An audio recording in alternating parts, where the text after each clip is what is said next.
পাড়ায় পাড়ায় আবার আগস্টের মতো পাহারা বসানো যায় কিনা ভাইবা দেখবেন। আগস্টের সেই পরিস্থিতি আবার হাজির হয়েছে। আমরা একটা কিন্তু যুদ্ধাবস্থায় আছি, লড়াই এখনো থামে নাই। পাড়ায় মহল্লায় আবার নতুন করে পাহারা শুরু হোক, ছিনতাইকারী ডাকাতার মস্তানদের হাড্ডি গুড়া গুড়া করে দেবেন। 15 তারিখে শেখ হাসিনার ফাঁসির রায়ের কাছাকাছি সময়ের মধ্যে জুলাই সনদ সংবিধান অধ্যাদেশ জারি করা হবে। ওনারা যদি ক্ষমতায় আসেন তাহলে মির্জা ফখরুল ইসলাম সাহেব পরিষ্কার বাংলায় বলেছেন, আমরা যদি ক্ষমতায় আসি তাহলে আওয়ামী লীগের যত মামলা আছে সব আমরা তুলে নেব। আমরা কোনো হিংসার রাজনীতি চাইনি এবং বেগম খালেদা জিয়াও হিংসার রাজনীতি পছন্দ করেন না। শেখ হাসিনা যে অন্যায় অপকর্ম করেছে সেই অন্যায় অপকর্মের রায় আন্তর্জাতিক অপরাধ ট্রাইব্যুনাল এই মাসের 13 তারিখেই অর্থাৎ তার 2 দিন পরে ঘোষণা করবে। এই রায়কে কেন্দ্র করে শেখ হাসিনা দিল্লিতে বসে বাংলাদেশে ব্যাপক একটা নাশকতার প্রস্তুতি নিয়েছে। কারণ 5 বছরের জন্য একটা সরকার ছিল, তাহলে ঘুরে ফিরে কি শেখ হাসিনা এখনো বৈধ প্রধানমন্ত্রী? কারণ সংবিধান তো এটাই চলতেছে, আবার 5 বছর নির্বাচন হবে না। প্রশ্নটা কোথায় করছেন তিনি, দেখেন কি পেছকে দিয়েছেন। তিনি বলছেন যে বর্তমান সংবিধান অনুযায়ী 5 বছরের আগে নির্বাচনের সুযোগ নেই। গত রাতে সারা ঢাকা শহরে কয়েকটা জায়গায় খুন ছিনতাই অস্ত্র হাতে মারা হয়েছে। কয়েকদিন আগে আওয়ামী লীগের ভার্চুয়াল মিটিং এ আওয়ামী লীগের সাবেক মেয়র বলছিল যে শহরে আমরা থাকবো না সেই শহরে আমরা কাউকে ঘুমাতে দেবো না। শুনেন, আমাদের কথা স্পষ্ট, যে রাজধানীতে আমাদের মানুষ শান্তিপূর্ণভাবে দিনে ঘুরতে পারবে না, চলতে পারবে না, সেই রাজধানীর মানুষ রাতে ঘুমাতে পারবে না। আমরা সেইভাবে আমাদের তৈরি করে নিছি। আমাদের ডিসিশন, আমাদের মূল ব্যক্তি, আমাদের নেত্রী যেভাবে এখানে সাজেশন করবে, আমরা পরামর্শ করবে, আমাদের যেখানে যার সাথে আলোচনা দরকার সেটা করব। তারা এখন সেই কাজই করছে। আওয়ামী দুর্বৃত্তরা মাঠে, আর এই সময় আর্মি পূর্ণ ম্যাজিস্ট্রেসি ক্ষমতা নিয়ে 8 টু সিভিল পাওয়ার অ্যাক্টে মাঠে মোতায়েন আছে। ইনফ্যাক্ট একটা জরুরি অবস্থায় যেই রকম ফোর্স ডিপ্লয় করা দরকার তাই করা হইতেছে। তাও কেন এরকম ভয়াবহ ঘটনা ঘটতেছে? আবার এদিকে নির্বাচিত সরকারের জন্য ইন্ডিয়ান সেনাপ্রধান আর বাংলাদেশের সেনাপ্রধান দুইজনে অপেক্ষা করতেছে। দেখি যাও মিল কত দুইজনের, দুই ভাইয়ের। তো স্লোগান দেয় দুইজন মিলে, জয় বাংলা জয় হিন্দ, অন্তর্বর্তী ছাইয়া নির্বাচিত পিণ্ড। অনেকে কইতেছে ব্রিগেডিয়ার সাখাওয়াতকে স্বরাষ্ট্র উপদেষ্টা করা লাগবে। আজ আমি এটা বুঝে দেখি। ব্রিগেডিয়ার সাখাওয়াত নাকি আর্মি থেকে চাকরিচ্যুত হয়েছিল গম চুরির কেসে। গম, তবে তার সবচেয়ে বড় কন্ট্রিবিউশন হইতেছে 111 ইলেকশন কমিশনার হিসেবে নির্বাচনী আসনের পুনর্বিন্যাস করা। সে এমনভাবে সীমানা নির্ধারণ করেছিল যেন আওয়ামী লীগ অ্যাবসলিউট মেজরিটি পায়। ধরেন বুঝাই করি, ধরেন কোনো আসনে 45% ভোট আওয়ামী লীগ পায় আর 55% ভোট বিএনপি পায়। তো এই আসনে নিশ্চয়ই এমন কিছু আসন আছে যেখানে বিএনপি ম্যাক্সিমাম ভোট পায়, মেজরিটি ভোট পায়। আবার এই আসনে কিন্তু কিছু সিট থাকবে যেখানে আওয়ামী লীগ মেজরিটি ভোট পায়। তাই হয়, এরকমই হয়। তো এই সাক্ষাৎ করেছিল কি যে এই আসনের বিএনপি মেজরিটি কেন্দ্রগুলোকে আর এক আসনের সাথে জুড়ে দিছে। যে আসনে হয় অনেক ব্যবধানে বিএনপি জিতিছে অথবা আওয়ামী লীগ জিতে অনেক ব্যবধানে, যেন এই কেন্দ্রগুলোর বিএনপি ভোটের উপর কেমন কোনো ইম্প্যাক্ট না থাকে। তার উপদেষ্টা পরিষদে ঢুকেছে আর্মি, এখন সে নৌ মন্ত্রণালয়ের দায়িত্ব।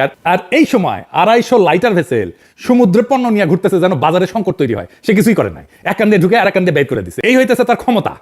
এরা স্বরাষ্ট্র উপদেষ্টা বানাইতে চান। মিনিস্টার অফ হোম অ্যাফেয়ার্স কি মিলিটারি ইস্যু নাকি? পাবলিক অর্ডার কি মিলিটারি ইস্যু? এখানে দরকার সিভিল ব্যাকগ্রাউন্ডের লোক বা পুলিশ ব্যাকগ্রাউন্ডের লোক। জাহাঙ্গীর আর্মির কোটায় বিএনপির পছন্দের উপদেষ্টা। কে কারে কিভাবে কখন উপদেষ্টা বানাইছে তার হিসাব করলে আমার কাছে আছে। হোম মিনিস্ট্রি সিভিলিয়ান সামলাবে, আর্মি কোটায় সব কটা উপদেষ্টারা কেদাইতে হবে। জাহাঙ্গীর সাখাওয়াত দুইটাই। আবার দেখলাম বিএনপির কেউ কইতেছে খোদা বক্সের কথা, উনি নাকি অপদার্থ আইজিপি ছিলেন। আজেন এটা না বুঝে দেখি। খোদা বক্স সাহেব আইজিপি ছিলেন 3 মাসেরও কম সময়। 111 হলো 1 নভেম্বর, তাই না? উনি 2006 সালের 2 নভেম্বর থেকে 2007 সালের 29 জানুয়ারি পর্যন্ত আইজিপি ছিলেন। আপনারা জানেন 111 প্রথম মাসগুলোতে পুলিশ দারুণ দারুণ কাজ করেছিল, তাই না? ওই সময় খোদা বক্স পুলিশের আইজিপি, তার ভালো কাজ কন্টিনিউ করতে দেওয়া হয় না। পুলিশে যা ভালো কাজ করতেছে এখন তার কৃতিত্ব এই খোদা বক্সেরই। ওরা এখন সরানো লাগবে, কারণ অনেকের পাকা ধানে মই দিয়ে দিছে। এই জেনারেল জাহাঙ্গীর হইতেছে এটা পথের বাধা, যে কাজগুলোর গতি থামায় দেয়। আচ্ছা, স্বরাষ্ট্রের কথা বাদই দেন। ওই জাহাঙ্গীর তো আর একটা মন্ত্রণালয় সামলায়, কৃষি মন্ত্রণালয়। ওইখানে ভয়াবহ অবস্থা। এক সচিব রাখিছে হাসিনার লেসপেন্সার। দেখেন ওরে নিয়ে বিক্ষোভ হয়, দেখেছেন? আমলাদের কারণে এই লিস্টটা এখন পর্যন্ত ঠিকভাবে করা হয়নি। এবং কি আপনারা দেখেন যে আমলারা এখন পর্যন্ত পদবঞ্চিত আছে, পদবঞ্চিত ছিল, তাদের লিস্ট মিডিয়ায় করে ফেলেছে এবং তাদেরকে ঠিক জায়গায় বসানো হয়েছে। কিন্তু এখন পর্যন্ত আমাদের ভাইদের এই লিস্টটা তৈরি করা হয়নি। সার নিয়ে কৃষক মহাবিপদে। দেখেন আপনারা তো জানেন আমি ফার্মা ইন্ডাস্ট্রিতে কাজ করেছি। এই ইন্ডাস্ট্রিতে আমার ভাই ব্রাদার কলিগ সাবেক বস বন্ধু সবাই আছে। তো আমার এক বন্ধু সে আবার ব্যবসাও করে, এই ফার্মাসিউটিক্যালের সারের ব্যবসাও করে। আমার কইলো দাদা ভয়াবহ সময় আসতেছে, সার নিয়ে বেড়াছাড়া অবস্থা করে দিচ্ছে। আমি বললাম শুনমনি আপনার কথা টাইম করিয়া। কিন্তু দেখেন জাহাঙ্গীর সাহেব যে শুধু স্বরাষ্ট্রতে বেড়াছাড়া করেছে তা না, কৃষি তো বেড়াছাড়া করে রাখিছে। তো বেড়াছাড়া কেন করিচ্ছে জানেন? কারণ ওর পায়খানা কষা। দেখেছেন মুখের কি অবস্থা? কুতিচ্ছেন কেন ভাইজান? সবার সামনে ভাবে কোদ দিলে তো মুশকিল। যারা অপদার্থ জাহাঙ্গীরের ছাইরা খোদা বক্সার ছাত্রদের পিছে লাগে তাদের জিগান, খোদা বক্সার ছাত্ররা যদি স্বরাষ্ট্র মন্ত্রণালয় চালায় তাহলে জাহাঙ্গীর আছে কেন? তুই তো এমনি চলে যাওয়া উচিত। আর কোন আক্কালে রিকমেন্ড করেছিল তার বিএনপি? আর জাহাঙ্গীর সাহেব আপনি যে হুশে নাই তার প্রমাণ রাত 3টায় সাংবাদিক সম্মেলন ডাকিছেন। আপনার বিন্দু মাত্র সেন্সিটিভিটি নাই। এত রাতে সাংবাদিকরা যাবে আপনার বাসায়, আপনি কি মহারাজা? যাই হোক, আপনি স্বরাষ্ট্রমন্ত্রী হিসেবে স্বরাষ্ট্র উপদেষ্টা হিসেবে কি করবে পারলেনি সেটা কই শুনেন, মন দিয়া শুনেন। আপনি কোন জাহাঙ্গীর সাহেব আপনি কয়টা থানায় ভিজিট করেছেন ফিজিক্যালি? উপদেষ্টা হওয়ার পরে কয়বার আপনার বাহিনীর লোকদের সাথে মাঠে গিয়ে দেখা করেছেন, তাদের সাথে ক্যান্টিনে খাইছেন, তাদের পরিবারের খোঁজ খবর নিছেন, তারা যেন উদ্বুদ্ধ হয় এমন কাজ করছেন, কথা বলছেন বলেন নাই? যে বিশাল বাহিনীর নেতা, সেই বাহিনীর লোকরা যেন বুঝে আপনি তাদের পিতার স্নেহে নেতৃত্ব দিচ্ছেন, তাইলে ওরা আপনার জন্য হাসতে হাসতে জীবনটাও দিয়ে দিতে পারবে। আপনার কোনো পরিকল্পনা লাগবে না, কোনো প্রণোদনা দেওয়া লাগবে না, তারা নিজেরাই নিজের কাজটা সবচেয়ে ভালো করে করার চেষ্টা করবে, কারণ সে জানবে আপনি আন্তরিকভাবে আপনার বাহিনীকে নিয়ে গর্ব করতে চান। আপনার তো আপনার বাহিনীর লোকের সামনে যে বলতে হবে যে ভাই তোমার নিয়ে আমি গর্ব করি, দেখেন ও কেমন কাজ করে। তাইলে গভীর রাতে প্রেস কনফারেন্স ডেকে আলগা সিরিয়াসনেস না দেখায় রাতেই যদি টহল দল নিয়ে ঢাকার এলাকায় যাইতেন, কালকেই সে পরিস্থিতি পাল্টে যেত। আমি নিজে যদি ষষ্ঠ উপদেষ্টা হইলাম নি, তাইলে গাড়ি ভর্তি করে ওই দিনই খাবার পানীয় নিয়ে প্রত্যেকটা টহল দলের সাথে দেখা করতাম, তাদের উৎসাহ দিতাম, সারা রাত ঢাকার রাস্তায় চষে বেড়াতাম, নাগরিকদের সাহস দিতাম, সকালে ফজরের নামাজের সময় একটা মসজিদের সামনে দাঁড়ায় থাকতাম, মুসলিমের রাষ্ট্র সাথে সালাম দিয়া কুশলাদি জিজ্ঞেস করতাম। যতদিন আইন শৃঙ্খলা ঠিক না হয় ততদিন এই কাজ করতাম। প্রত্যেকটা নাগরিক নিরাপদ বোধ না করলে আমি ঘুমাইতে যাইতাম না। মাঠ থেকে নেতৃত্ব দিতে হয়, কমান্ড করে নেতৃত্ব হয় না, ওটা লিডারশিপ না, ওটা অন্য কিছু। ওটাই শিখেন নাই, কি কমান্ড করেছেন আর্মি বুঝা পাই না। তবে যা যা খবর আসতেছে তার অনেকটাই কিন্তু অতিরঞ্জিত, এইগুলো আওয়ামী লীগ ছড়াইতেছে বিশেষ উদ্দেশ্য নিয়ে, এটা বুঝাইতেছে দেশের অবস্থা ভয়াবহ। এই দেখেছেন গত 36 ঘন্টায় 74 ধর্ষণ, এদের লিড করেছিল জনকণ্ঠ, খবরটা ভুয়া। কিন্তু প্রশ্ন হইতেছে যে পত্রিকা আওয়ামী আমলে আওয়ামী মুখপাত্র হিসেবে দিন কাটাইলো, এখন মিথ্যা নিউজ ছাপায় পার পাওয়া যায় কিভাবে? প্রেস কাউন্সিলে কেন মামলা করেন নাই শফিক? জাত ভাই জন্য কনসেশন দিচ্ছেন নাকি? আমরা তো প্রথম আলো অফিসের সামনে জিয়াপত দিতে গেলে পুলিশ দিয়ে পিটাইছিলেন, এখন মিছা নিউজ ছাপানোর জন্য শুধু বিবৃতি। স্বরাষ্ট্র উপদেষ্টা বাসা থেকে ফেরার পথে নাকি সাংবাদিক চিন্তায় শিকার হয়েছে, এটাও পুরো মিথ্যা কথা। ধানমন্ডির শঙ্কর মসজিদে মাইকে ঘোষণা দেওয়া হইতেছে ডাকাত পড়া, শুনেন। সম্মানিত এলাকাবাসী, সকলকে এই দৃষ্টি আকর্ষণ করছি, সরকার আইনছে স্কুলের আশপাশে, স্কুলের গলিতে ছুরি চাপাটি নিয়ে ডাকাত দল করছে, ঘোরাফেরা করতেছে। আমরা সকলে সতর্ক থাকি। মাইকে ঘোষণা শুনে পালাইছে ওই ডাকাত, যারা ডাকাত বা কি করতে হয়েছিল, কিছু পোলাপান ছিল অস্ত্র হাতে। ঘটনা কি হয়েছিল পরে তাই শুনেন। শঙ্করে গেছি, শঙ্কর থেকে আসার সময় দেখলাম আপনার অনেক লোকজন আসতেছে, তো এখানে দাঁড়াইলাম, দাঁড়ানোর পরে দেখলাম যে 50-60টা ছেলে দাঁড়ায় রয়েছে, বড় ছোট মিলানো।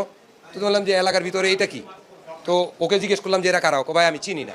ওই বলছে যে আমি চিনি না। আরেকটা ওই যে এখানে আপনার বিক্রি করে, কি জানি আনারস বিক্রি করে, ওকে জিজ্ঞেস করলাম যে এরা কারা, চিনো নাকি? এরা কবে আমরা চিনি না, এরা এখানে দাঁড়ায় রয়েছে, এদের কাছে ছুরি চাপাটি আছে। তো এখন আমি ভাই ভয়ের ভিতরে আছি, আমি কি ওইটার ভিতরে ঢুকবো কখনো? পরে আমরা আসছি, আসার পরে এলাকার মুরব্বীদের বললাম যে দেখেন এই ব্যাপার, কার কি ক্ষতি হয়ে যায় বলা যায় না, আপনারা কি করবেন? তো বলছে মাইকে অ্যালাউন্স করো, এখন কাকে ফোন দিব? আমাদের মসজিদের মাইকে অ্যালাউন্স করছে, এলাকার লোকজন বাইরে হয়ে আসছে, ওরা চলে গেছে। আমি যখন মেসেজ দেখেছি সাথে সাথে পুলিশকে জানিয়েছি, র্যাব গেছে। কিন্তু ঢাকার একটা ঘটনা পুলিশ কেন প্যারিস থেকে জানবে?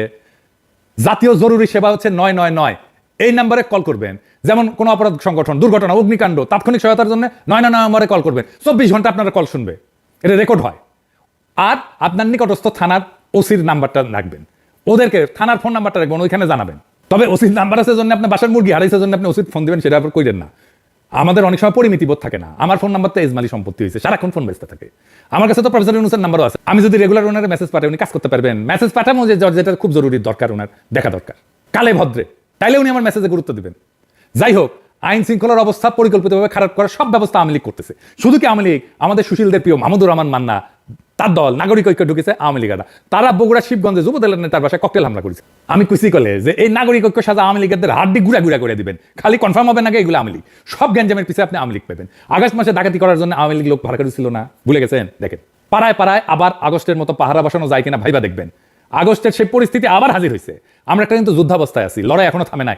পাড়ায় মহল্লায় আবার নতুন করে পাহারা শুরু হোক, ছিনতাইকারী ডাকাতার মস্তানদের হাড্ডি গুড়া গুড়া করে দেবেন, জিন্দেগিতে যেন নিজের পায়ে ভর দিয়ে খাড়া হইতে না পারে। বিপ্লবকে এত সহজে ধ্বংস করতে দেবো না। যারা মনে করতেছেন প্রফেসর ইউনূস সরকারের উৎসাহ দেবেন, ওই স্বপ্নরে দুঃস্বপ্ন বানায় দেবো। সব সেরা 24 ঘন্টার মধ্যে ঢাকায় যায় ল্যান্ড করবো, ছাত্র জনতার সাথে নিয়ে বাকি 24 ঘন্টায় বিপ্লবের সকল শত্রুরে জয় বাংলা কইরা দিব। বিএনপি ও তার মিত্ররা রাজনীতিতে একটা অস্থিতিশীল পরিস্থিতি সৃষ্টি করে, কঠিন পরিস্থিতি সৃষ্টি করে, অচল অবস্থা সৃষ্টি করে ডক্টর ইউনূস জামাতের উপর দায় দিচ্ছে। এটা হচ্ছে এখন বিএনপির অপরাজনীতি এবং শেষ চেষ্টা। দায় দিয়ে দাও। মনে আছে টিএসসিতে ছাত্রদল একটা সংবাদ সম্মেলনে আস্তে করে ছাত্রদলের এক নেতা আর এক নেতার মানে সভাপতি সেক্রেটারি দুইজনের মধ্যে কথা, কানের কাছে মুখ নিয়ে বলছে শিবিরের উপর দায় দিয়ে দাও। এটা হচ্ছে তারেক রহমানের পলিসি, এটা শুধু ওই ছাত্রদলের পলিসি না, ওটা আবার ক্যামেরা রেকর্ড হয়ে গেছিল, দায় দিয়ে দাও।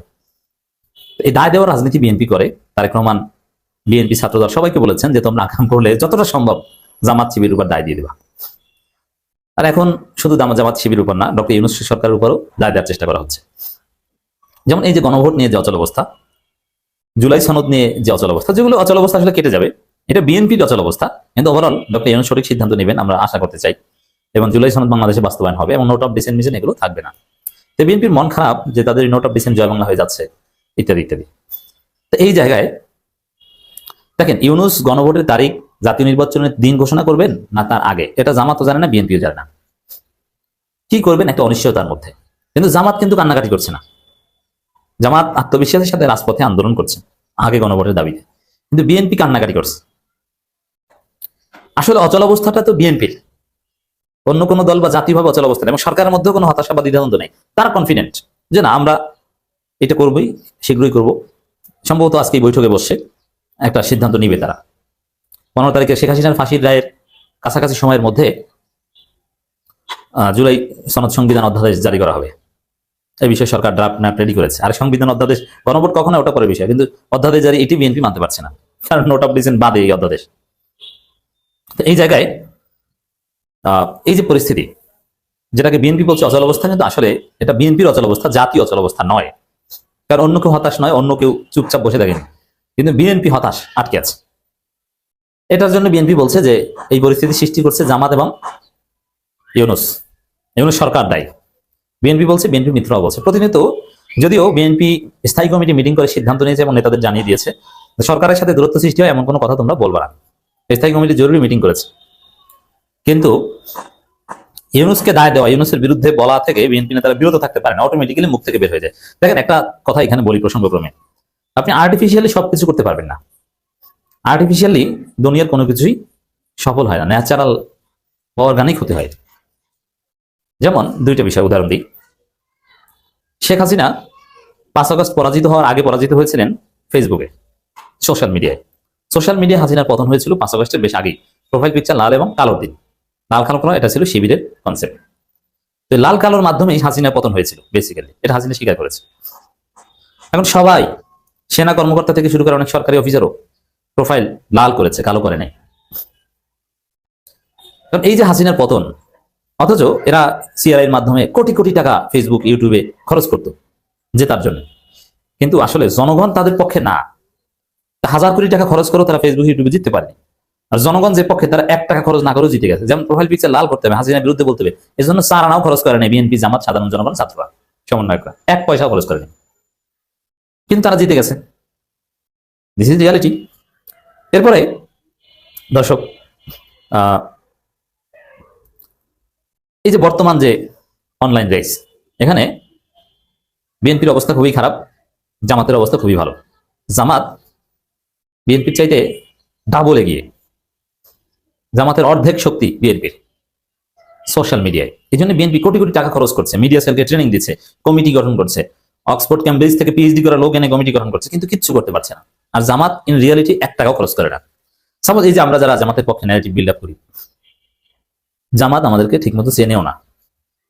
ব্যক্তিগতভাবে অনেকের সাথে ভালো সম্পর্ক, কিন্তু সাংগঠনিকভাবে আমাদেরকে ছেড়েও না, কিচ্ছু না, কোনো নির্দেশনা দেয় না, কোনো উৎসাহ দেয় না, অথবা হয়তো তারা সাহসও করে না, অথবা তারা এটাকে প্রয়োজনীয় মনে করে না। কিন্তু তারপরে দেখবেন জামাতের পক্ষে গণজোয়ার। কেন? এটা ন্যাচারাল, মানুষ জামাতকে সমর্থন করে, ভালোবাসে। অতএব ফেসবুকে জামাত ফার্স্ট হবে, এটাই স্বাভাবিক। আপনি কোটি টাকা খরচ করেও এটা সেকেন্ড করতে পারবেন না, এইটা হচ্ছে বাস্তবতা। তো এখন বিএনপি ভুল রাজনীতি করছে, উল্টাপাল্টা রাজনীতি করছে। তো বিএনপি যতই কৃত্রিম ভাবে জামাতের উপর, ইউনূসের উপর দায় দেওয়ার চেষ্টা করুক, কোনো লাভ হবে না। কারণ অর্গানিক্যালি, ন্যাচারালি তারা এখানে ধরা। বিএনপি জনগণের স্পিরিট, জনগণের যে আকাঙ্ক্ষা, তার বিরুদ্ধে রাজনীতি করছে। এই জায়গায় এইসব দায় টায় দিয়ে তারা কিচ্ছু করতে পারবে না, এইসব দায় দেওয়ার কোনো ভ্যালু নেই। এবং কৃত্রিম ভাবে ইউনূসের বিরোধিতা আটকে রাখা সম্ভব নয়। ন্যাচারালি ইউনূসের চিন্তা, জনগণের চিন্তা, জুলাই চিন্তার সাথে বিএনপির মিলে না। অথবা ইউনূসের বিরোধিতা করবো না যে নির্দেশনা বিএনপি দিয়েছে স্থায়ী কমিটি, ওটা পারছে না, মুখ থেকে বের হয়ে যাচ্ছে। এটাই হচ্ছে রিয়েলিটি। দেখেন না, অনেকের মুখ থেকে জয় বাংলা বের হয়ে যায়, আবশ্যিক জননেত্রী শেখ হাসিনা বের হয়ে যায়। কেন? ও প্র্যাকটিস করেছে এটা, ওর পাস্ট এটা। তো দর্শক, বিএনপির এই দায় চাপানো রাজনীতির অংশ হিসেবে বিএনপি তার মিত্রদের মাধ্যমেও ইউনূস এবং জামাতের উপর দায় চাপানোর চেষ্টা করছে। মাহমুদুর রহমান মান্না বিএনপির টেস্টেড অ্যান্ড ট্রাস্টেড মিত্র, এদিক ওদিক যাওয়ার সম্ভাবনা খুব কম। বিএনপি ছাড়া, বিএনপির বাইরে, বিএনপির টিকিট ছাড়া। অবশ্য এখন যে আইন হয়েছে তাতে বিএনপির দলীয় নমিনেশন পেলেও জামানত রক্ষা হয় কিনা সন্দেহ আছে। তিনি বলছেন রাজনৈতিক অনৈক্য, হাত গুটিয়ে আছে সরকার। আর মানে ইউনূসের উপর দায় দাও। আবার অন্যান্য মির্জা ফখরুল নিজে বলেছেন জামাত দেশে অস্থিতিশীল পরিস্থিতি সৃষ্টি করছে, নানান কিছু। জাতীয় নাগরিক ঐক্যের সভাপতি মাহমুদুর রহমান মান্না বলেছেন ভোট হবে কিনা তাই মানুষ বুঝতে পারছে না, কারণ বিএনপির সাথে জামাত বা এনসিপির সাথে মিলছে না অন্য কোন দলের সাথে। সরকার হাত গুটিয়ে বলছে রাজনৈতিক দলগুলো ঠিক না, সরকার হাত গুটিয়ে কেন? সরকার তো সর্বোচ্চ চেষ্টা করেছে, মাসের পর মাস 8 মাস ধরে ঐক্যমত্য কমিশন আলোচনা করেছে, আর কি করবে? 8 মাসে সমাধান হয়নি, যেভাবে সরকারের চেষ্টা সমাধান হয়নি বলেই তো সরকার বলেছে ভাই আমাদের মধ্যস্থ হয়নি, এখন তোমরা নিজেরা কিছু পারো কিনা। কিন্তু ঠিক আছে, আসলে বিএনপির ঘাটতারামির কারণে হয়নি, এটা মাহমুদুর রহমান মান্না বলতে পারছেন না, কিন্তু দায় দিচ্ছেন ইউনূসকে। এই জায়গা হচ্ছে বিএনপি সমস্যা। কথিত আছে আওয়ামী লীগের সময় সে বিভিন্ন সময় জেল খেটেছে এবং অনেকেই বলেন যে উনি জেলখানায় নাকি বেশ আরামে ছিলেন। That is not the question, উনি জেল তো খেটেছেন। এবং এই যে 17 বছর ছিল, এই 17 বছর, বিগত 17 বছর মির্জা ফখরুল ইসলাম আলমগীর খুব একটা স্বস্তিতে দিন রাতিপাত করেননি।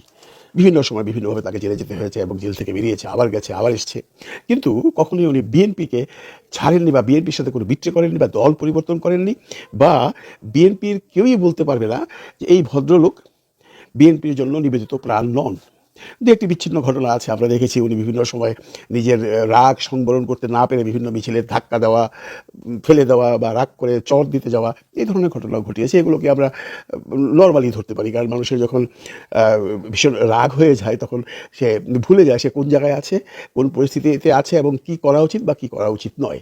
এই মির্জা ফখরুল ইসলাম আলমগীর সাহেব বিভিন্ন সময় বিভিন্ন রকম বক্তব্য দিয়ে উনি আবার সেটাকে কিছুক্ষণ পরে ঘুরিয়ে ফেলেন। যেমনটি আমরা কিছুদিন আগে একটা বিরাট আলোচিত সংবাদ ছিল, এই সময় নামে ভারতের একটি পত্রিকায় উনি একটি সাক্ষাৎকার দিয়েছিলেন এবং বলেছিলেন অনেক কথা, এর মধ্যে জামাত সম্পর্কে বলেছিলেন, জামাত তাদের কাছে 30টি সিট চেয়েছে, ওনারা দিবেন না বলে কথা দিয়েছেন। এগুলো নিয়ে একটা বিরাট বাকবিতণ্ড হয়েছে এবং জামাত যখন চ্যালেঞ্জ করেছে তখন উনি একবার বলছেন আমি ওই পত্রিকাতে কোনো ইন্টারভিউ দেইনি, আবার বলেছেন আমি ইন্টারভিউ দিয়েছি কিন্তু সেই ইন্টারভিউ তারা বিকৃতি করেছে। এই ধরনের কথা বলে থাকেন উনি প্রায়শই। এবং আমরা জানি বাংলাদেশের কিছু রাজনীতিবিদ আছে অনেক সময় স্ট্যাটাস লিখে আবার কিছুক্ষণ পরে স্ট্যাটাসটা উঠিয়ে দেন, যেমন মাহফুজ সাহেব এটা করতেন, আমাদের যে বর্তমান তথ্য সচিব আছেন, তথ্য উপদেষ্টা আছেন, উনি এরকম স্ট্যাটাস দেন আবার হাফেলা পরে তুলে নেন। কিন্তু কোনো বক্তব্য যদি আপনি দেন সেটা যদি ভিডিওতে ধারণকৃত হয়ে যায় তখন কিন্তু আপনি সেটা তুলতে পারবেন না, সেটা বিভিন্ন জায়গায় বিভিন্নভাবে সেটা অনেকে ডাউনলোড করে রেখে দেয়। তো আপনি যদি বলেন যে না আমি এটা বলিনি, তখন সেটা প্রমাণসহ দেখিয়ে দিতে পারে মানুষ। ঠিক এমন একটা ঘটনা ঘটেছে 11 তারিখে ঠাকুরগাঁয়ে উনি একটা মত বিনিময় সভায় বলছিলেন, বিভিন্ন কথার মাধ্যমে বলছিলেন যে ওনারা যদি ক্ষমতায় আসেন তাহলে মির্জা ফখরুল ইসলাম সাহেব পরিষ্কার বাংলায় বলেছেন আমরা যদি ক্ষমতায় আসি তাহলে আওয়ামী লীগের যত মামলা আছে সব আমরা তুলে নেব, আমরা কোনো হিংসার রাজনীতি চাইনি এবং বেগম খালেদা জিয়াও হিংসার রাজনীতি পছন্দ করেন না। কিন্তু এই কথাটা যে কতটুকু মারাত্মক এবং কথাটা যে কতটুকু মানে বিস্তার করতে পারে পুরো ভার্চুয়াল মিডিয়াতে, এটা উনি হয়তো ভাবেননি। কথাটা হচ্ছে যে উনি বলেছেন উনি সমস্ত মামলা তুলে নেবেন, আওয়ামী লীগের সমস্ত মামলা তুলে নেবেন, এই কথাটা কিন্তু উনি বলেছেন। কিন্তু পরবর্তীতে দেখা গেল ঘন্টার 3-4 পরে দেখা গেল ওনার হয়ে একজন বিএনপি থেকে একটা প্রেস রিপোর্ট দিল যে উনি এই ধরনের কথা বলেননি। উনি বলেছেন উনি যে এলাকায় মিটিং করছিলেন সেই এলাকায় ওই এলাকায় যদি কেউ কোনো হয়রানিমূলক মামলায় পড়ে থাকে তাহলে উনি সেটা তুলে নেবেন। এটা অত্যন্ত ভালো একটা কাজ, যে তার এলাকায় কেউ যদি হয়রানিমূলকভাবে কোনো মামলায় পড়ে থাকে সেটা ফখরুল ইসলাম সাহেব তুলে নেবেন, এটা সে করতেই পারেন। এবং ভোটের এই যে ভোট চাওয়ার বাজারে এই ধরনের কথা বলাটা কোনো খারাপ কিছু নয়। পরবর্তীতে তুলুক না তুলুক উনি যদি এটা বলে ভোট পেতে পারেন তাহলে তো ভালো কথা, মানুষও খুব খুশি হয়েছে, তালি দিচ্ছে। কিন্তু উনি তো এই কথাটা বলেননি যে কোনো হয়রানিমূলক মামলা যদি আওয়ামী লীগের কোনো কর্মীর বিরুদ্ধে থেকে থাকে আমার এলাকায় আমি সেগুলো তুলে নিব, কারণ আমাদের যে প্রধান আছেন বেগম খালেদা জিয়া কোনো হিংসার রাজনীতি পছন্দ করেন না এবং বিএনপিও কোনো হিংসার রাজনীতি পছন্দ করেন না। বিএনপি কখনো কোনো হয়রানিমূলক মামলা কাউকে দেবেন না, এমন কথা যদি বলতেন তাহলে এটা ছিল সবচেয়ে শ্রেয় এবং শুনতেও ভালো লাগতো, মানুষের তার প্রতি একটা শ্রদ্ধাও জাগতো। কিন্তু আসলে ফখরুল ইসলাম আলমগীর সাহেব কী বলেছেন? ফখরুল ইসলাম আলমগীর সাহেব স্পষ্ট ভাষায় বলেছেন উনি ক্ষমতায় আসলে বা ওনার দল ক্ষমতায় আসলে আওয়ামী লীগের সমস্ত মামলা তুলে নেবেন। হয়রানিমূলক শব্দটিও বলেননি বা মিথ্যা মামলার কথা বলেননি, আওয়ামী লীগের সমস্ত মামলা উনি তুলে নেবেন। এই কথাটা সমাজে অন্যভাবে মিসইন্টারপ্রিটেশন হয়, কারণ আওয়ামী লীগের সময় যারা এই যে 1300-1400 মানুষ খুন করেছে এবং প্রায় সহস্রাধিক মানুষের অঙ্গহানি হয়েছে, এটা কোনো অস্বীকার করবার ব্যাপার নয়, এটা একদম সর্বজন বিদিত, সবাই দেখেছেন। এবং এটা আওয়ামী লীগের সময় হয়েছে, যারা করেছে তাদের বিরুদ্ধে যদি কোনো মামলা হয়ে থাকে সেই মামলা তুলে নেবার ক্ষমতা কি বিএনপি যদি সরকারে আসে তাদের আছে? অবভিয়াসলি নেই। ফখরুল ইসলাম সাহেব এই কথাটা বলার পর বা বলবার পর উনি বুঝেছেন যে আমি একটা ভুল কথা বলে ফেলেছি, এবং উনি তখন স্বীকার করেছেন বা অস্বীকার করেছেন আমি এই ধরনের কথা বলিনি। কিন্তু আমাদের হাতে প্রমাণ আছে, যেটা আমি একদম ভিডিওর শেষে আপনাদের দেখাবো উনি কি বলেছেন। আমি যে কথাগুলো বললাম উনি হুবহু এই কথাগুলি বলেছেন। এই ভিডিওটা বাজারে কতটুকু সয়লাভ হয়েছে আমি জানি না, তবে আমি সেই ভিডিওটা আপনাদের দেখিয়ে দিতে পারবো যে ফখরুল ইসলাম আলমগীর সাহেব পরিষ্কার বাংলায় বলেছেন ওনারা এই আওয়ামী লীগের সমস্ত মামলা তুলে নেবেন। এই সমস্ত মামলা তুলে নেবার ব্যাপারে কি ফখরুল ইসলাম আলমগীর সাহেব বা বিএনপির কোনো ক্ষমতা আছে কিনা, বা এটা যদি করতে চায়, এটা যদি সরকারিভাবে তারা এখনই বলে দেয় যে আমরা ক্ষমতায় আসলে আমরা সব মামলা তুলে নেব, তাহলে কি জুলাইয়ের পক্ষে যারা আত্মাহুতি দিয়েছে, যারা হতাহত হয়েছে, তারা সবাই খালাস পেয়ে যাবে? তাদের কোনো বিচার হবে না? তাদেরকে যারা মেরেছে বা তাদেরকে যাদের অঙ্গহানি করেছে, যারা করেছে, তাদের কোনো বিচার হবে না? সবারকে খালাস করে দেওয়া হবে, সবার মামলা তুলে নেওয়া হবে? অবশ্য আমাদের আলমগীর সাহেব আবারও বলেছেন উনি এই ধরনের কথা বলেননি। তো উনি এই ধরনের কথা বলেছেন কি বলেননি সেটা আমি আপনাদের এখন দেখাচ্ছি। বিবেচনার ভার আপনাদের উপর, আপনারা বুঝতেই পারবেন বা আপনারা বিশ্বাস করতে পারবেন যদি নিজেই বলেছিলেন এবং পরে উনি ওনার কথা ঘুরিয়েছেন। যাক, কথা যেহেতু ঘুরিয়েছেন এবং এই কথাগুলো যেন আর কোনোভাবে রাষ্ট্র না হয় সেই জন্য উনি অলরেডি একটা বিজ্ঞপ্তি দিয়ে বলেছেন যে এতে করে জনগণের কাছে বিভ্রান্তি ছড়ানো হচ্ছে। আমরা কি কোনো বিভ্রান্তি ছড়াচ্ছি নাকি ফখরুল সাহেব? আপনি যেটা বলেছেন সেটা আমি এখন আমার দর্শকদেরকে দেখাচ্ছি। দর্শক বিবেচনা করবে যে আমরা যারা ইউটিউব কন্টেন্ট ক্রিয়েটার বা যারা ইউটিউব বানাই তারা আপনাদের সম্পর্কে কোনো বিভ্রান্তিমূলক আচরণ বা বিভ্রান্তিভাবে আপনাদেরকে সমাজ উপস্থাপন করি কিনা। আপনাকে দয়া করে বলছি আপনি একটু কথাবার্তা বলবার সময় সংযত হয়ে বলবেন। আমি জানি এই কথাটা আপনার দলের নয়, আপনার দল এটা মানবে না, আপনার দল এটা চায় না। কারণ এই অবস্থায়, বর্তমান অবস্থায় যদি ভোটের জন্য কেউ বলে যে ওই আওয়ামী লীগের সময় যে খুনগুলো হয়েছে ওগুলো যদি কোনো মামলা হয়ে থাকে সেগুলোকে আমরা তুলে নিব, সে অবশ্যই জনগণের কাছ থেকে সরে যাবেন। হয়তো বা ভোট পাবেন বা ভোট পেতে পারেন, কিন্তু জনগণ কখনো আপনাদেরকে ক্ষমা করবে না। রাজনীতিতে যে নাটকীয়তা চলছে, বিভিন্ন দলের, উপদলের, গোত্রের, উপগোত্রের যে যেখান থেকে পারছে ষড়যন্ত্রের জাল বিস্তার করছে। এই ষড়যন্ত্রের জাল এখন এত গভীরে চলে গেছে যে কোনো মুহূর্তে বাংলাদেশ তার স্বাধীনতা, সার্বভৌমত্ব হারিয়ে ফেলতে পারে। এক্ষেত্রে আমরা যদি সামান্য একটু শৈথিলতা প্রদর্শন করি তাহলেই কিন্তু ঘটে যেতে পারে বড় ধরনের অঘটন। আপনারা জানেন শেখ হাসিনা যে অন্যায় অপকর্ম করেছে, সেই অন্যায় অপকর্মের রায় আন্তর্জাতিক অপরাধ ট্রাইব্যুনাল এই মাসের 13 তারিখেই, অর্থাৎ তার 2 দিন পরে ঘোষণা করবে। এই রায়কে কেন্দ্র করে শেখ হাসিনা দিল্লিতে বসে বাংলাদেশে ব্যাপক একটা নাশকতার প্রস্তুতি নিচ্ছে। তার নেতাকর্মীদেরকে ইতিমধ্যেই মাঠে থাকার নির্দেশ দিয়েছেন। এই নির্দেশ পাওয়ার পরে নিষিদ্ধ ঘোষিত ছাত্রলীগ নেতা সাদ্দাম তিনি শেখ হাসিনার প্রতি কটাক্ষ করে যে বক্তব্য দিয়েছেন সেটি আমি আপনাদেরকে শোনাবো। ভিডিওটা আমি আপনাদেরকে দিয়ে দিব, আপনারা অবশ্যই দেখবেন। তার আগে যে কথাটি বলে নেওয়া দরকার সেটি হচ্ছে যে আপনারা জানেন দীর্ঘদিন ধরেই কিন্তু এই শেখ হাসিনা তার নেতাকর্মীদেরকে বারবার মাঠে নামানোর চেষ্টা করেছে। কখনো আনসার লীগ দিয়ে, কখনো রিক্সা লীগ দিয়ে, এরকম এক এক সময়ে এক এক ওসিলায় ছাত্রলীগ, যুবলীগ এবং আওয়ামী লীগের নেতাকর্মীদেরকে মাঠে নামিয়ে দিয়েছে তারা দেশে অস্থিতিশীল পরিবেশ তৈরি করার জন্য এবং একটি প্রতি বিপ্লব ঘটানোর জন্য। যথারীতি তারা হরতাল ডাকছে, তারা বিক্ষোভ কর্মসূচির আহ্বান করছে ওখানে পালিয়ে থেকে, ভারতে পালিয়ে থেকে। তো পালিয়ে থেকে তো আসলে কোনো আন্দোলন সফল হয় না। কিন্তু তার কিছু অবুঝ নেতাকর্মী বাংলাদেশে রয়েছে যারা এখনো মনে করে যে এই বুঝি শেখ হাসিনা চলে আসলো, এসে মনে হয় আবার ক্ষমতা দখল করলো। এই নেতাগুলো যখনই রাস্তায় নামছে তখনই বিক্ষুব্ধ জনতার হাতে এমন পিটুনি খাচ্ছে তো খাচ্ছেই, আবার তাদেরকে ধরে পুলিশে সোপর্দ করা হচ্ছে, পুলিশ তাদেরকে নিয়ে আচ্ছা মতো বানাচ্ছে। এই যে নেতাকর্মীদেরকে বিপদের মুখে ফেলে দেয়া, শেখ হাসিনা কিন্তু সারা জীবন এই জিনিসটিই চেয়েছে। কারণ ওই যে 1975 সালের 15ই আগস্ট যে ঘটনাটি বাংলাদেশে ঘটেছে, এই ঘটনার পরেই তিনি যখন বাংলাদেশে পা রাখলেন, সেখানে তৎকালীন বিবিসির সাংবাদিক সিরাজুল ইসলাম তিনি কিন্তু শেখ হাসিনাকে নিষেধ করেছিলেন যে আপনি বাংলাদেশে যাওয়া দরকার নাই। তিনি বলেছিলেন আমাকে বাংলাদেশে যেতেই হবে এবং আমি বাংলাদেশে এই কারণে যাচ্ছি যে বাঙালি, যে বাংলাদেশিরা, যে জাতি আমার বাবা মাকে, আমার ভাইকে নির্মমভাবে দুনিয়ার বুক থেকে সরিয়ে দিয়েছে, আমি তাদের উপর পূর্ণ প্রতিশোধ নিতে যাচ্ছি, আমাকে সেখানে যেতেই হবে। তো সেই প্রতিশোধের আগুন কিন্তু ওর ভিতরে, হৃদয়ের ভিতরে এখনো কিন্তু দাউ দাউ করে জ্বলছে। যার কারণে সে বাংলাদেশ কোথায় গেল কি না গেল, বাংলাদেশের কি হলো কি না হলো, এই দিকে তার কিন্তু কোনো দৃষ্টিপাত নাই, কোনো ভ্রুক্ষেপ নাই। দেখেন না, ভারতের হাতে সে দেশটাকে তুলে দিতে কোনো মতো দ্বিধাবোধ করে নেই। স্বাধীনতার সার্বভৌমত্ব ভারতের হাতে বিকিয়ে দিয়েছে, তুলে দিয়েছে। এই দেশ চালিয়েছে ভারত, শেখ হাসিনা শুধু বসেছিল মাত্র। তারপরে যখন বিক্ষুব্ধ জনতার গণবিস্ফোরণে তিনি পালিয়ে যেতে বাধ্য হলেন, ক্ষমতা ছাড়তে বাধ্য হলেন, সেই পালিয়ে যেও কিন্তু তিনি সেখানে বসে নেই, একের পর এক নাশকতার প্ল্যান করছে, নেতাকর্মীদের নির্দেশ দিচ্ছে তোমরা অমুক জায়গায় যে আক্রমণ করো, তমুক জায়গায় যে হামলা করো, অমুকের বাড়িঘর নাই, বিএনপি জামাতের যারা তোমাদেরকে ধরছে তাদের বাড়িঘর নাই, তাদের বাড়িঘর ভাঙচুর করো, অগ্নিসংযোগ করো, দেশের ভিতরে হত্যা লুটতরাজ এইগুলো ঘটাও, ডাকাতি করো ইত্যাদি নির্দেশনা তিনি দিচ্ছেন। আর তার নেতাকর্মী কিছু, সবাই না, যারাই তার কথা শুনে নামছে, অতি উৎসাহী কিছু আছে না, এই অতি উৎসাহীগুলো যখনই রাস্তায় নেমে আসছে সাথে সাথেই তাদের উপরে নেমে আসছে এক বিভীষিকাময় পরিস্থিতি। ভাই রে, এদেশের মানুষ তো শেখ হাসিনার শাসনামল সচক্ষে দেখেছে, আমরা দেখেছি, তাহলে ওই দগদগে ক্ষত কেউ ভুলবে? রাস্তায় যখন আওয়ামী লীগ নামবে তখন কি ওই যে যাদের গুম করা হয়েছিল, যে 2000 মানুষকে এই জুলাই গণঅভ্যুত্থানে হত্যা করা হয়েছে, যে 50,000-কে মুঙ্গুত্ব বরণ করিয়ে দেওয়া হয়েছে, তাদের পরিবারগুলো কি বসে থাকবে? কখনো থাকে? কেউ যদি কিছু না বলে তাহলে তো এই আহত পরিবারগুলো, আহত জুলাই যোদ্ধার পরিবারগুলো তো ঘরে কখনোই বসে থাকবে না, তারা কিন্তু রাস্তায় নেমে আসবে তাদের প্রতিরোধ করার জন্য। সুতরাং আবার শেখ হাসিনা তার এই বিচারকে, রায়কে কেন্দ্র করে তার নেতাকর্মীদেরকে নির্দেশ দিয়েছেন। তিনি সেখানে বসে থেকেই বলেছেন তোমরা রাস্তায় নামো, ভাঙচুর করো, লুটতরাজ করো, অগ্নিসংযোগ করো।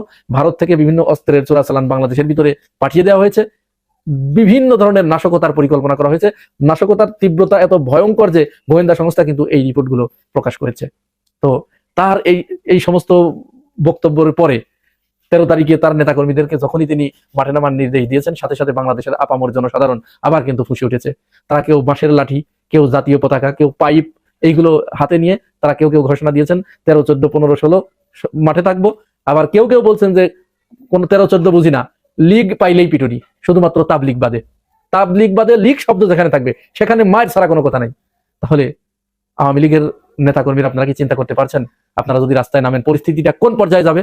যার বাস্তব প্রমাণ ছাত্রলীগ নেতা, নিষিদ্ধ ঘোষিত ছাত্রলীগ নেতা সাদ্দাম শেখ হাসিনার প্রতি বিরূপ হয়ে, বিরাগ ভাজন হয়ে, বিরক্ত হয়ে তিনি নেত্রীকে উদ্দেশ্য করে যে বক্তব্য দিয়েছেন, এটি শোনার পরে আমার মনে হয় আপনাদের হুঁশে ফিরতে হবে। এই বক্তব্য শোনার পরে, সাদ্দামের এই বক্তব্য শোনার পরে আমার মনে হয় আপনারা সিদ্ধান্ত নিজেরাই নিতে পারবেন যে আপনারা কি করবেন। আসুন আমরা শেখ হাসিনাকে উদ্দেশ্য করে, শেখ হাসিনার হঠকারী সিদ্ধান্তকে কটাক্ষ করে, শেখ হাসিনার যে উগ্রপনা, জঙ্গিপনা, এইগুলোর বিরুদ্ধে সাদ্দামের যে হুঙ্কার, সাদ্দামের যে আহ্বান, এটি আসুন আমরা একটু শুনি। পৃথিবীর ইতিহাসে কোন গণতান্ত্রিক আন্দোলন সফল হয়েছে যেখানে নেতা পালিয়ে গিয়ে বিদেশে বিলাসী জীবন যাপন করছেন আর দেশে কর্মীদেরকে রাজপথে থাকার জন্য আহ্বান জানাচ্ছেন। আজকে বড় বড় কথা বলছেন, ভিডিও কনফারেন্সে কথা বলছেন, সাহস থাকলে বাংলাদেশে এসে রাজনীতি করুন, সাহস থাকলে বাংলাদেশে আইন আদালতের মুখ। কাটা দিয়ে কাটা তোলা আর টোটাল যে বক্তব্যগুলো সামনে আসছে, তাহলে পেচকিটা কোথায় লাগতেছে দেখেন। বিএনপির জন্য বড়ই দুঃসংবাদ, ডক্টর ইউনূসের জন্য অগ্নি পরীক্ষা, জামাতকেও ফেস করতে হবে অনেক কিছু। মানে টোটাল সার্বিক যে পরিস্থিতি দাঁড়াচ্ছে, আজকে জামাত ইসলাম তাদের ঐতিহাসিক সমাবেশ থেকে যে প্রশ্ন বিএনপির জন্য ছড়ে দিয়েছেন, এতে কপাল খুলে গেছে ডক্টর ইউনূসের বা এখন যারা সরকারে আছেন তাদের। কারণ 2026 সালে নির্বাচন হবে না, নির্বাচন হবে 2029। অর্থাৎ প্রশ্ন জায়গাটা কই থেকে আসছে দেখেন। এই যে গণভোট ইস্যুতে ডক্টর ইউনূস তিনি বলেছেন যে যেদিন ত্রয়োদশ জাতীয় সংসদ নির্বাচন, ওই দিনই হবে গণভোট নির্বাচন। এটা বিএনপি যেভাবে চাইছে, কিন্তু জামাত ইসলাম বলছে না, গণভোট আগে হইতে হবে। এরপর তারা সহ 8টা দল মিলে একটা ঐতিহাসিক মহাসমাবেশ করেছে। আর এখান থেকে যে বার্তা ডক্টর ইউনূস এবং বিএনপিকে দিয়েছে, দেখা যাক বিএনপি কতটুকু মাঠে তাদের শক্তি প্রদর্শন করতে পারে। জামাত ইসলামের সহকারী সেক্রেটারি জেনারেল হামিদুর রহমান আজাদ তিনি বলছেন, গণভোট সামনে এলে বিএনপি সংবিধান দেখায়, তাহলে বর্তমান সংবিধান অনুযায়ী 5 বছরের আগে নির্বাচনের সুযোগ নেই। কেন? কারণ 5 বছরের জন্য একটা সরকার ছিল, তার ঘুরে ফিরে কি শেখ হাসিনা এখনো বৈধ প্রধানমন্ত্রী? কারণ সংবিধান তো এটাই চলতেছে, আবার 5 বছর নির্বাচন হবে না। প্রশ্নটা কোথায় করছেন তিনি দেখেন, কি পেজকে দিয়েছেন। তিনি বলছেন যে বর্তমান সংবিধান অনুযায়ী 5 বছরের আগে নির্বাচনের সুযোগ নেই, 5 বছর পর পর নির্বাচনের কথা সংবিধানে লেখা আছে। পেজটা আপনি বুঝছেন কোন জায়গাতে চিকন পেজটা। 2024-এ যদি নির্বাচন হয় তাহলে 2026-এ নির্বাচন হবে, এই কথা সংবিধানের কোথায় লেখা আছে? বিএনপি যদি সংবিধানই দেখায় তাহলে এই সংবিধান অনুযায়ী 2029 সালে নির্বাচন হবে। আজকে রাজধানীর পল্টন মোড়ে 8 দলের যে মহাসমাবেশ ঘটেছে, সেখান থেকে এই বার্তা এসেছে। হামিদুর রহমান আজাদ বলছেন, কেউ কেউ বলছেন সংবিধানে গণভোটের বিধান নেই। তাদের বলতে চাই, আওয়ামী লীগ সরকারের আমলে সংবিধান সংশোধন করে গণভোটের ধারা বাতিল করেছিলেন শেখ হাসিনা। এখন যারা বলেন সংবিধানে গণভোট নেই, তাহলে কি তারা শেখ হাসিনার সুরে কথা বলছেন না? জুলাই সনদ বাস্তবায়ন ছাড়া সুষ্ঠু নির্বাচন সম্ভব নয়। সমাজকে নতুন ভিত্তিতে শক্তিশালী করতে এবং নতুন বাংলাদেশের পথে যাত্রা শুরু করতে হলে জাতীয় নির্বাচনের আগে সংস্কারের অংশ হিসাবে গণভোট দিতে হবে। নির্বাচনের আগে গণভোট ছাড়া জুলাই সনদও বাস্তবায়ন হবে না বা সম্ভব নয়। তো এখানে যতটুকু আসছে যে বিএনপিকে উদ্দেশ্য করে তিনি বলছেন, আপনারা আবার নতুন করে ফ্যাসিবাদ কায়েম করতে চান, বাংলাদেশের জনগণ এই ষড়যন্ত্র বাংলার মাটিতে হবে না, আসুন সরকারকে আমরা বলি যে এটা যেন মাইনে নেওয়া হয়। এখন সবকিছু মিলিয়ে আপনার যে আজকের মহাসমাবেশ থেকে মানে ইসলামিক দলগুলো, মাওলানা মামুনুল হকের যেই দল, তারাও কিন্তু একই ভাষায় কথা বলেছে যে গণভোট না হলে নির্বাচন হতে দেবে না। অপরদিকে এনসিপি একই ভাষায় কথা বলছে যে জুলাই সনদ স্বাক্ষর না হলে নির্বাচন হতে দেবে না। সবকিছু মিলাইয়া অ্যাডভান্স বলে রাখি, পরিস্থিতি যে আকার ধারণ করছে, প্রত্যেকে যদি প্রত্যেকের জায়গায় শক্ত অবস্থানে থাকে, তাহলে ডক্টর ইউনূস তিনি আরো 5 বছর বা 4 বছর ক্ষমতায় থাকবেন, এই উপদেষ্টা পরিষদ আরো 4 বছর থাকবে। আর যদি এইগুলা নিয়ে মাঠ পর্যায়ে শক্তি প্রদর্শন, মারামারি, পিটাপিটি কোনো রকম পরিস্থিতি তৈরি হয়, তাহলে এখানে আর্মি পাওয়ার টেক ওভার করতে বাধ্য হবে, এরপরে সবার কপালে দুঃখ লাগবে। এখন যে বিষয়টা আছে, গণভোট বনাম জাতীয় নির্বাচন, একটা টোটালি কনফ্লিক্ট। অনেকেই যারা রাজনৈতিক বিশ্লেষক আছেন, অনেকেই কিন্তু মনে করছেন যে 2026-এ নির্বাচনের পরিস্থিতি কিন্তু তৈরি হয় নাই। আর রাজনৈতিক দলগুলা যদি নিজেরা কোনো সিদ্ধান্ত নিতে না পারে, তাহলে সরকার নিজে সিদ্ধান্ত নেবে, সরকার সিদ্ধান্ত নেবে, আবার সেই দায়ভার সরকারের। টোটাল মিলাইয়া যে ক্যাওসটা ক্রিয়েট হচ্ছে, দেশে অস্থিতিশীল একটা পরিবেশ তৈরি হওয়া ছাড়া আর কোনো কিছু আমাদের কাছে বোধগম্য হচ্ছে না। আপনি কি মনে করেন? এখন এই যে জামাত আজকে যেভাবে আলটিমেটাম দিছে, ইভেন যে দলগুলো একসাথে মাঠে নামছে, তারা কিন্তু একটা আওয়াজ দিলে বাংলাদেশের চেহারা বদলে যায়। ডক্টর ইউনূস কি পারবে এই সকল কিছুকে প্রতিহত করে ঠেকিয়ে নির্বাচন 2026-এ করতে?